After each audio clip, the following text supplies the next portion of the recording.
Near mint condition, the home of collected editions. That cover's so awesome. That, as they say, is that. Marvel Comics. Let's go ahead and get started.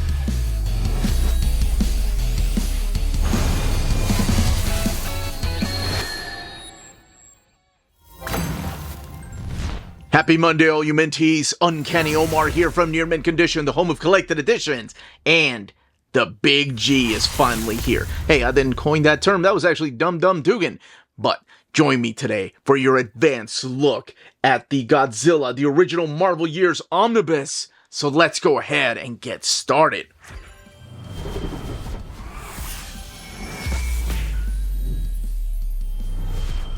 Now, before getting started, a big thank you to David Gabriel and the fine folks at Marvel for sending us an advanced copy of this omnibus. This omnibus is due out in the direct market and book market on October 1st or 2nd, depending on where you get your books. And before I go any further, I just want to take a second to just look at how amazing it is that we not only have Godzilla, but we've had ROM and Micronauts with Volumes 3 coming out later this year.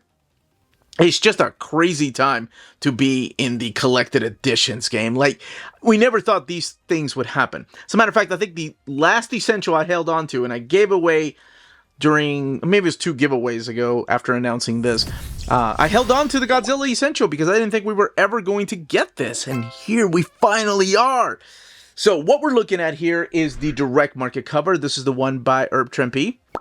On the left-hand side is your standard edition cover that's going to be available everywhere, and that one is by Yoon Yang Yoon. And on the right-hand side is your other direct market cover, also drawn by Herb Trimpe, and that one will also be available, like this first direct market cover, at places like your local comic book store, cheapgraphicnovels.com, waltzcomicshop.com, bdcosmos.com, readcomics.com, comicsbugle.com, dyingbreedcollectors.com, organicpricebooks.com, Tales of Wonder, In-Stock Trade, and DCBS and places like that. And yes, each one of them has a different image on the spine, but everything underneath the dust jacket is the same. So let's bring the focus back to this. So here it is. Issue number 1, and this is what the cover looks like, again by Herb Trimpe. Godzilla, the original Marvel Years. Here he comes crushing San Francisco. Marvel Omnibus, Godzilla, the original Marvel Years, and then that image of Godzilla there, and then the back of the book. All hail the King of Monsters, the covers of what's collected in here. Little bit of blurb about this, what's collected, and then the ISBN down there. Now let's look underneath the dust jacket. So you can see that image right there by Herb Trimpe. We'll look at it closer here in a little bit. Godzilla strides across the Marvel Universe. It is really like the US 616 tour of Godzilla. And then the bio on the creators, mainly Doug Moench and Herb Trimpe, but they're not alone. They're a couple of other creators that we'll look at here in a little bit. And here's the image of Godzilla that spreads across the flap right there. And more. Boy, I butchered that one. But here is the image on the board right here. And it is spread across the front, the backboard, and the spine. Now, I am going to go ahead and crack this book open and talk about the type of stories, the insane type of stories found in here, and check out this artwork, and we'll look at the build of the book as well. All right. Let's go ahead and crack this book open. What other color are you going to use for the end sheets there? And the title page with that green tone, Godzilla, the original Marvel Years. And here are the credits. Remember when I said that Herb Trimpe wasn't alone with Doug Moench? Tom Sutton actually does a couple of fill-in issues. And then you have all these wonderful inkers like Jim Mooney, Tony DeZuniga, Klaus Janson, Frank Giacoia, Dan Green, Jack Abel. And your colorists down here like Janice Cohen and Don Warfield and Phil Rachelson, just to name a few. And your letters like Joe Rosen and John Constanza, Jim Novak, just to name a few of the letters. Over here is your table of contents, telling you where you're going to find each issue, on what page, and when it originally was published, October 1977, August 1977 to 1979, July of 1979. And then, of course, the title of that particular issue. And you have an introduction here by Carl Kessel. who was a huge fan of the Godzilla comic, but wasn't at first. And this introduction is really good, but it does spoil some things. As a matter of fact, this is the first introduction, I think, that has warned you about some spoilers.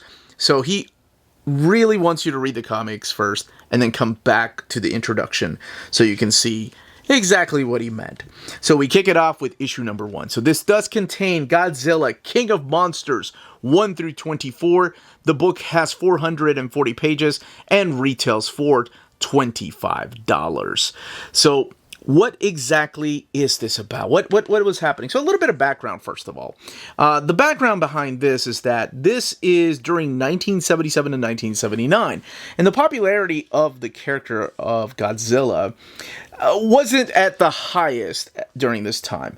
This is also during the break between the Showa era of Godzilla and the Heisei era of Godzilla. And because I think Showa was 1975 when it ended. But it went from like Godzilla in the films being this big creature that is just wrecking havoc for no reason to a kind of heroic character later on in the 70s. And they kind of mixed that a little bit here in the comics. So Stan Lee was a huge fan of the Toho character of Godzilla. You know, he was a big fan of it and wanted to bring the comics, or the character, into the comics. So he asked Doug Moench to write the stories. He took Doug Moench to actually go see one of the movies. And then they got Herb Trimpe attached. Now, Herb is no stranger to drawing big, strong green guys that like to wreak havoc. He was a big artist on the Hulk, right? First guy to drew Wolverine in Internal Pages. So they made a deal with Toho. It only lasted a couple of years, but they were able to put out 24 issues. Unfortunately, they couldn't use any of the other Toho characters. It was just Godzilla. And they did take a lot of liberties because this character is different than the Godzilla that you probably are familiar with if you've only seen the movies, even the later movies too. So that's kind of a little bit of behind the scenes of how this even got started. All right, so the idea went from there to Doug Moench, like I said, and Doug Moench started writing the stories with Archie Goodwin. Archie Goodwin playing a big part in this too, because he decided, let's do this. Let's put Godzilla in the comics, but also make him go through the entire Marvel Universe catalog. It almost feels like that because, you know, some of the characters weren't selling as well, and he wanted to bring attention to the big Marvel Universe in case people were coming in and only buying this because they were fans of Godzilla, which was a smart move. So the first issue, we find out that Godzilla wakes up in the 70s in Alaska, and he is wreaking havoc. We don't know why. So what ends up happening is, I mean, he is really wreaking havoc. There's almost like a little social commentary going on here as to what he's exactly destroying. So S.H.I.E.L.D. gets involved. Now, S.H.I.E.L.D. is, of course, Nick Fury, Dum Dum Dugan, and a few other S.H.I.E.L.D. agents that you'll get to meet, like Gabriel Jones. And they're not alone because they're getting help from some people that have dealt with Godzilla. So within the plot of this story, Godzilla attacked Japan in 1956. Now, this is where we meet Dr. Yuriko Takiguchi and his grandson, Robert Takiguchi, and his assistant, Tamara Hashioka. Now, this gentleman right here, Dr. Yuriko Takiguchi, blames himself for creating Godzilla because it's all part of this experiment that happened in Japan, and he's the sole survivor of this particular experiment where they were testing nuclear bombs and nuclear weapons underwater. So they ended up waking something up underneath the water, and that's where Godzilla came in. So he blames himself. So they are helping out S.H.I.E.L.D. S.H.I.E.L.D. sends out a bunch of the Angel Squad, as they called them. This is the mosquito attack, and to no avail. Like, he just smacks them around. You have one other particular character through here, and that is the character of Jimmy Woo, who you'll see later on in other Marvel comics. So, once Godzilla ends up wiping the floor with the S.H.I.E.L.D. Angel Squad, S.H.I.E.L.D. decides to form a Godzilla Squad. Now, Nick Fury, because he has other duties, he's like, hey, Dum Dum Dugan, you go ahead and you lead this Godzilla Squad. And Dum Dum Dugan decides, yeah, I'm going to take on the big G. I got this. So that's what the rest of the series is the characters of the other S.H.I.E.L.D. agent right here, Gabriel Jones, Dum Dum Dugan, Dr. Yuriko Takiguchi, his grandson Rob, who really likes Godzilla, like loves Godzilla, doesn't want him to get killed or hurt or even captured, and of course his assistant Tamara Hashioka. All of them going around the world and trying to stop Godzilla. So even in issue 2, we start moving further down the American states, and we go into Seattle right here. And this is when the G Squad is truly formed, and Gabriel Jones steps in as one of the main characters through here. It ends up taking us to San Francisco, where we're going to see the champions, like our first team that we're meeting up. Now, keep in mind, this is 1977, so characters like the X-Men weren't that big league characters as we know them today. They weren't selling that well. I mean, that's why they were relaunched in 1975. But, you know, they were picking up some steam, and I'm sure if this was published in the 80s, they would have made it. But we do get the champions with 2 of the X-Men, including Iceman and Angel. And I love this part right here where Hercules and Black Widow are alone, and they're kind of like flirting with each other a little bit, and they're like, hey, what are we going to do with all this time that we have alone? And then Iceman's like, hey, we're back! But we're also missing characters like Darkstar, who was a member of the Champions during this time, as well as Ghost Rider. Would have been interesting to see them. So if you've ever want to see like Hercules take down Godzilla by just lifting him up under his feet, here you go. So character keeps on moving. We get to see other villains through here, like Dr. Demonicus. Maybe it's Demonicus. It's demon something. It's demon, or I mean, I know how it's spelled. I just don't know how it's pronounced. Demonic. I'm just going to say Demonicus. It sounds ridiculous. We see the first appearance of Batragon here. So remember when I said they couldn't use other Toho characters? Well, Marvel started to get creative and started making their own characters. And Dr. Demonicus here is making his own monsters with his demons right here, his demon gang. And he's actually, during this part, has enslaved a bunch of Inuits. So this is when Godzilla is kind of seen as a hero, because he ends up helping them. I know this isn't the best scene in the show, but he does. He ends up freeing them. And that's what I meant by, well, he is sort of a mix of the beginning of the Showa era and the ending of the Showa era whenever they went through the heroic phase. But you're going to see a few more original monsters through here, and you're going to see characters that look like the movie counterparts, but they couldn't be called the movie counterparts. And it's one big showdown, you know, them trying to capture Godzilla. We get some original characters with the help of Tony Stark through here. And Trempe returns here, and I think Tom Sutton does those couple of issues. But they build this robot called the Red Ronin. Now, you may have seen Red Ronin appear in other comics, because he does show up later on, even in a Wolverine annual. Now, during this period, though, he is being controlled by Rob, the grandson. So, Robert Takiguchi is controlling Red Ronin, and again, Robert doesn't seem to think that Godzilla is any harm to anybody. So he wants to help and, you know, not even want to bring him in. So the adventures like this continue. There's a big fight against Red Ronin, and eventually both of them team up against another big villain, which is, what is his name? The Yetigon, I think, something like that, who's like the big Sasquatch creature. And that's a couple of parts that it takes to go through that. Eventually Godzilla gets sent out into space, and there's this huge battle between the alien race known as the Beta and the alien race known as the Megan.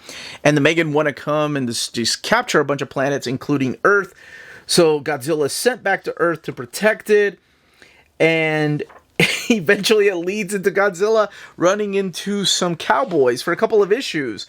He gets to actually fight cowboys, and it becomes this ridiculous storyline that you're like, this is what I meant by insanity of Godzilla. It's just a lot of freaking fun. It's nothing like the movies. I believe this is Dan Green, if I'm not mistaken, inking this, this particular issue right here. So Dan Green comes in to ink this issue, and it feels like it's like John Byrne. Like maybe John Byrne was heavily inspired by some of this art right here. I don't claim to know exactly. You know, John Byrne obviously borrowed a lot of elements from Kirby, but it's just a case of art inspiring art. Now, This issue is where S.H.I.E.L.D. decides, okay, we're going to get some pin particles, and we're going to shrink Godzilla down to our size. And they make him smaller. They make him so small that in the next issue is this particular issue where he gets lost in New York City sewers and has to fight a rat. Because, of course, the S.H.I.E.L.D. agents accidentally lose him. Now, luckily for Godzilla, he does keep growing. Like, the pin particles aren't affecting him permanently. So he just keeps growing and eventually gets into a fist fight with Dum Dum Dugan, which is so awesome. Finally, they decide, okay, we're going to let the Fantastic Four, join in the fight. So we're starting to see more and more of the Marvel characters. There's a time slip where, of course, they use Dr. Doom's time machine to send him to the past. And who does he run into? That's right, Jack Kirby's big creation, Devil Dinosaur. There's even a few, pieces here that just remind me of the King's artwork. And, of course, this leads to the 2-issue event, which features finally the Avengers, even though Tony Stark has helped build Red Ronin, coming in finally to try to take care of Godzilla. Even Spider-Man makes a little cameo here. A lot of the New York superheroes make a cameo through here. And it ends. I'm not going to show you exactly how it ends. You can find out for yourself. I think that's the fun of reading these, especially for the first time. I just want to kind of give you an idea of what kind of stories are in here and what to expect. Now, one thing you probably noticed, so let's talk about the extras, actually. So in the extras, you get this right here. This is the letters page artwork. Over here on the right, this piece right here. On the left, this is the actual letters page from issue number 1, introducing the comic book, and it's Archie Goodwin introducing it. You don't get any other letter pages, unfortunately. I wish we could have gotten some of those, just to see how people that came in from the movies, how they were thinking this comic book was going, what they thought about it. And this is the standard edition cover, so in case you don't pick it up. The cover to issue number 4, by the way, this one right here, is the cover to the other direct market cover. So you get all 3 covers here, including this one. So just about 3 pages of extra, including also the introduction. Let's talk about the build of the book. 440 pages, sewn binding. This one is printed at the iMac printer. So let's bring it back to the first issue because I wanted to talk about the paper stock. So it is printed in this glossy paper stock, and it's not as thick as some of the other ones that they've done recently, but not as thin as something like the JMS Spider-Man Omnibus, the second printing of it. So there is some, let me show you. You can see some minimal bleed through happening here. And there are a lot of, white frames everywhere. So you do see a little bit of bleed through, mainly when it's just the whites and light colors. Maybe if you're paying attention right there, if you're looking for it, right? Some people don't notice, other people do. Just trying to be as thorough as possible. So yeah, so you can see a little bit here, and right here you can see the frame. That's what kind of bleed through you have. Now, as far as the way the book lays over, here is what the spread pages look like, and there's a couple in here. Most of the time it's splash pages, but there are some spread pages, so there is some minimal gutter loss right there, you can't see the edge of that raw W. And let's look at another one. Oh man, this awesome page right here. I think this is Jack Abel that is inking during this particular time. Really makes it look like the King, Jack the King Kirby. And Godzilla and Devil Dinosaur on the same spread. Oh, so awesome. But that is it. That, as they say, is that. King is back, baby. If you're interested in purchasing this omnibus, don't forget to check out our sponsors. BD Cosmos, the Canadian leader in graphic novels. They have a physical storefront in Montreal, Quebec, and their website, bdcosmos.com, offers 25% off your order of over $99 or more, and free shipping everywhere in Canada for every order of $200 or more. Their shipping care is exceptional. Your books will stay cozy through the rough Canadian weather and arrive to you in near mint condition. After checkout, let them know Near Mint Condition sent you their way, and you'll be added to the monthly $25 gift card raffle. Entries are valid for new and returning customers. Don't be afraid to call or email them. Ask them questions. Their staff is always happy to help guide you towards the right purchase. Visit their website, bdcosmos.com, for more. Cosmos, with rewards and raffles taking care of customers in Canada. Eh?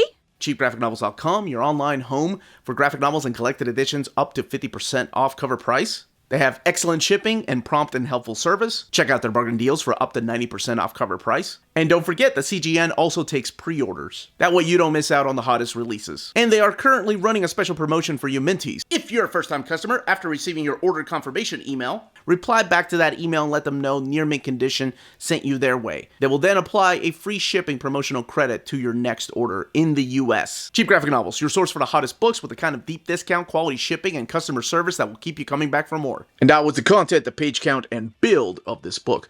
Let me know in the comments down below if you plan on picking this up, if you had the original single issues, if you had the essentials. Actually, there was only one essential, so if you had the essential, let me know all that in the comments down below, and what other properties you would love to see Marvel collect in omnibus format. If you have any questions, leave those down below. Don't forget to smash that like button, subscribe, and ring that bell for notifications. Everyone stay healthy and safe out there. Much love.